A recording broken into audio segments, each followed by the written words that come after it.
দারুল কোরআন model মাদ্রাসার প্রথম শ্রেণী ছাত্র উসামা ওমায়ের সংক্ষিপ্তভাবে বক্তব্য পেশ করবেন।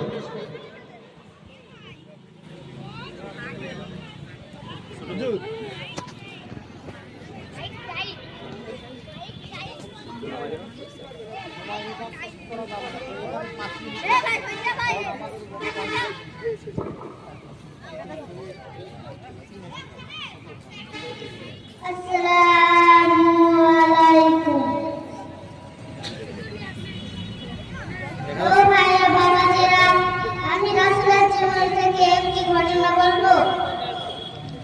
একদিন আল্লাহর নবী বনের ভিতর দিয়ে যাচ্ছিলেন, তখন দেখলেন এক ইহুদি হরিণকে বেঁধে রেখেছে। এই দেখে আল্লাহর নবী হরিণকে বলল, ও হরিণ, তোমার কি হয়েছে? হরিণ বলল, ইয়া রাসূলুল্লাহ, এই ইহুদি আমাকে বেঁধে রেখেছে, অথচ আমার দুইটা বাচ্চা দুধ পান না করে ছটফট করছে। ইয়া রাসূলুল্লাহ, আপনি যদি পারেন আমাকে ছেড়ে দিতে, তাহলে আমি বাচ্চাদের দুধ পান করে আবার ইহুদির কাছে ফিরে আসতাম।